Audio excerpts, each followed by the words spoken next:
everyone. I'm Christine Tulley, President and Executive Writing Coach at Defend, Publish, and Lead, and welcome to episode 285, Scooped. Now what? I had a conversation with a client earlier this week about the possibility that she was going to get scooped, that somebody else was doing a very similar project to hers, and she might not get her project out in time to be the first one out there with the idea. Academics live in fear of being scooped. It happens to the best of us. It has definitely happened to me, and I have a fun little story to tell you on the podcast today about that. But I wanted to just provide some strategies today about what happens when that happens. You find out somewhere that someone is doing a project similar to yours. They might beat you to it, to your publisher, to that journal, to that conference, whatever it is that you want to do. So what are some strategies that you can do? So one of the things that I think is a good calming mechanism is to first really look at the other person's stuff or the other people and look and see what they're doing and try to decide, how is this different than my project? Not all projects are the same, even when they sound really close, even when the titles sound really close, even if they're looking at that exact same framework that you're doing, or they're using the same population, or their study replicated something in the lab that yours did too, but maybe their sample size was better, like all of the things. What you want to figure out is, how different is their project from yours? And you really want to look. You also want to look and see how similar it is, because similarity doesn't necessarily mean that you got scooped and only one of you can get in through the door and it's going to be the other person who has the project. So similarity can indicate a growing interest in subject matter in a discipline. So it could be that, maybe this particular topic is really hot right now. A lot of people are working on it. For example, if we take COVID, a couple of years ago, everyone was doing COVID research. And the world could not get enough of that research. Every discipline was putting out COVID things. And so there was plenty of room for everybody. It is true in some disciplines, there's a very narrow group that are working on specific, really, kind of tiny lanes in your discipline. It is very possible that, there's only room for so many people doing, XYZ type of scholarship. But usually if you can figure out, how is their project similar to mine and how is it different, you can look at ways to make yours stand out as more unique. So you could play up some of the differences a little bit more. You could find that one of the ways you're different is that you give more attention to something while they give attention, far less attention to it. You use a different methodology. Your sources are older, but they provide a historical perspective while they provide something new. So that's the first thing, is just to kind of take stock of the situation and decide, yes, this is probably happening. Yes, they're probably going to put scholarship out there. How is mine similar? How is mine different? So that's a really good move to do. Finding the differences first sometimes will make you feel better, that you will realize that it's not really, I think it's a threat, but it's not really a threat. So that's the first thing that I would do. The second thing that I would do is I would look at I should say this a better way. You might look at who wants both of our projects. So you could look at overlapping places. Would you both be submitting a manuscript to the same press? Would you both be doing, maybe submitting to the same conference, or you're both trying to get a special issue in on a similar topic? So I would try to figure out where that is. And if possible, find your own lane where it's a little bit less threatening. Because sometimes they're going to put out material before you put it out. They just are. And it's too late for you to kind of catch them without putting out sloppy scholarship or look like you're chasing them.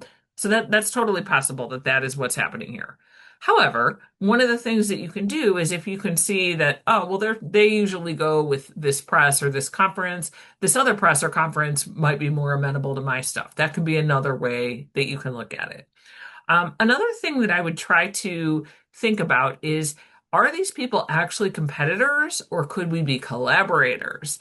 And this could be a thing where maybe you reach out to them and say, hey, I'm also working on a book on XYZ. This would be really great. Maybe we should try to get a conference together. And sometimes you can find out what they're actually working on. They can find out what you're working on. sometimes you can have a very collaborative, collegial conversation about what it would, what it would mean to have both projects out there. Because one of the things about your potential scooper is they're also a potential reader. So that's somebody that's probably going to want to read your work. They're already interested. They're doing work in the same area. So I know that being scooped in academia is like a horrible thing, especially if you spent like 3 years working on a book and 2 months to deadline, you find out somebody else is publishing one next week. Like, I mean, that would be horrible, but it's not the end of the world. It can mean there's a really robust conversation. And I wanted to close this episode with some kind of a fun story that might provide some hope, because sometimes you imagine the worst case scenario, and sometimes it could be the best. So, if you are on YouTube, you are looking at a book called Faculty Writing Support Emerging Research from Rhetoric and Composition Studies. It's an edited collection from 2025 that I did with Jacqueline Wells and Lars Sutherland. And the funny part about this edited collection was that Jackie, Lars, and I all thought we were scooped by looking at the other person's work. We were all at a conference. I had a presentation on faculty writing. They had one together on faculty writing. And so, of course, I saw what they were doing. Their title sounded really similar to mine. And so I went, I was all annoyed that day and I said, I'm going to go check out the session. This is, really bad. I got scooped. Well, I didn't know this, but they thought the same thing and went and saw mine. We never met each other. And I can't remember who, but one of us after the conference reached out and said, hey, we're really talking about some of the same things here. Maybe we could do something together. And I can't remember if it was me, it was one of us suggested, doing an edited collection.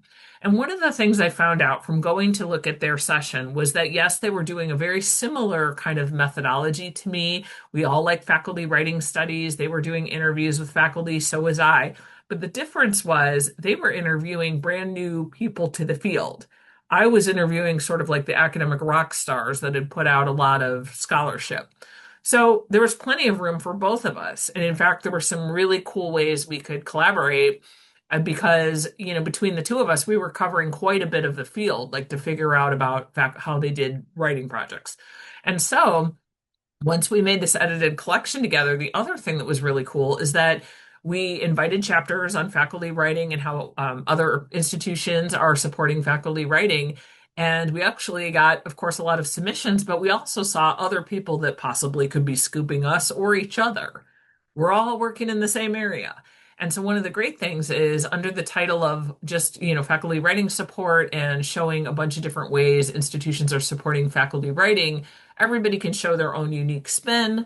And it's a more of a collaborative project versus a competitive type of a project. So that's just one thing I would have you keep in mind is that sometimes these competitors could actually be collaborators. Not always. You might actually have somebody that is definitely, a scholarly adversary. They definitely want to beat you to whatever it is. And that's true. That exists out there. But my guess is there's probably room for both of you or more of you. The thing is, you'll just have to determine how to make your work unique in some ways. And that might mean if they really are close to you and they're doing something, even if it's not, as well as you did it, it might mean you'd have to add a few tweaks in to make yours look a little bit more unique. And as mentioned, you might have to go with a different press that maybe takes like a different angle. But in general, there are ways to do it. The other thing is now you know about a competing book, even if it's not out yet, or a competing journal article. So if it's, you need to showcase that kind of information that you're aware of competitors, you can. Also, in reviewing, you could also note if this is somebody that is not going to be friendly to your work, you can list them as somebody not to review your work. So there's lots of things that you can do with this information. However, if you decide that you have a chat with them and you decide there's some really cool collaborative angles, that might be a person to suggest to review a book project in the future.